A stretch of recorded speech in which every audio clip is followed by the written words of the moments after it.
I'm Megan. And I'm JK. From meganandjk.com, the place for parentpreneurs, people who are parents but also entrepreneurs and working from home. How do you mesh the two of them? That's what we are all about.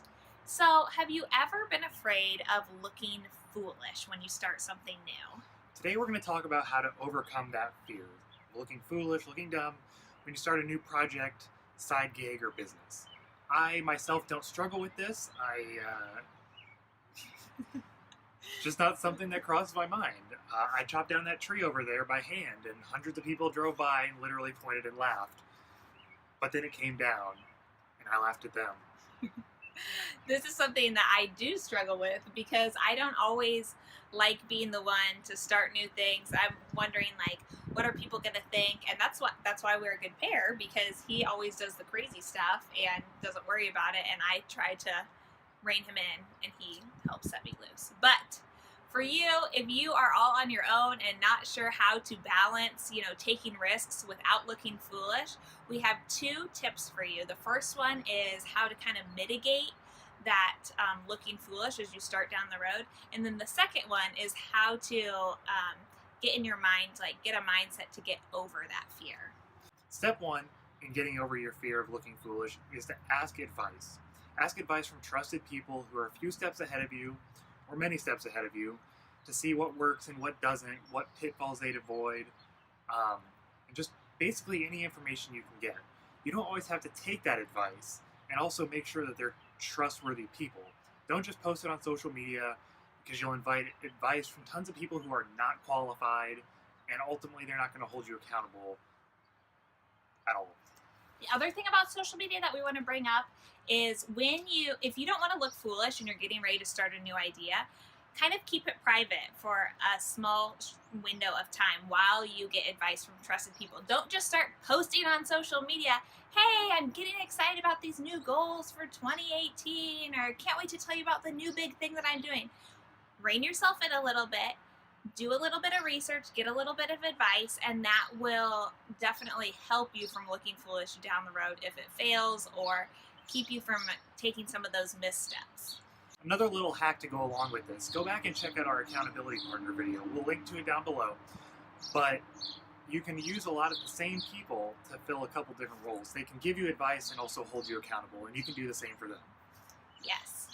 Okay, so that is our step one about how to kind of mitigate looking foolish. Now, how do you get over the mental barrier of actually looking foolish? Well, for me, what helps the most is really focusing outward. When we are concerned about looking foolish, we're focused on ourselves. What if people think this about me? What if people think that about me?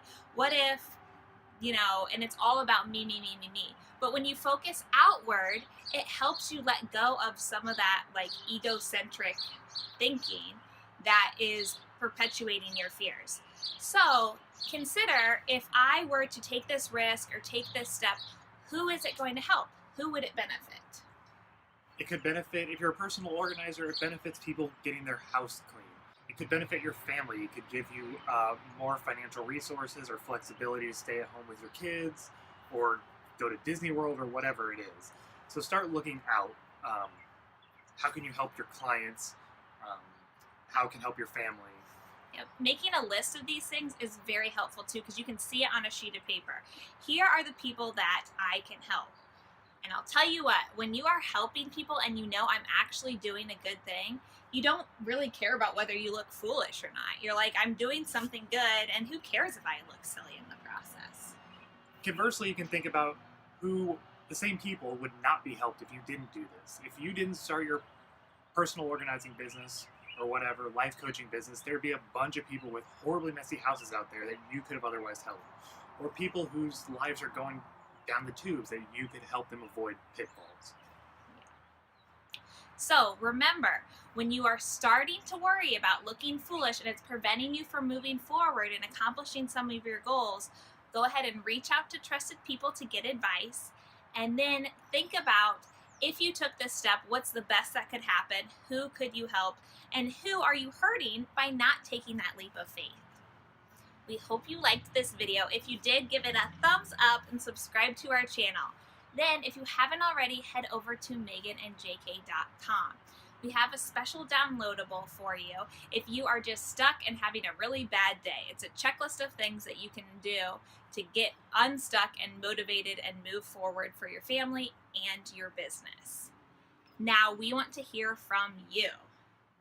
Have you ever worried about looking foolish? If so, what goal are you wanting to move forward with but are feeling afraid because you're afraid you'll look foolish? Put it down below so we can all encourage each other. Or if you haven't, like me, what thing have you accomplished that people laughed at you in the process of? Thank you for sharing your time with us.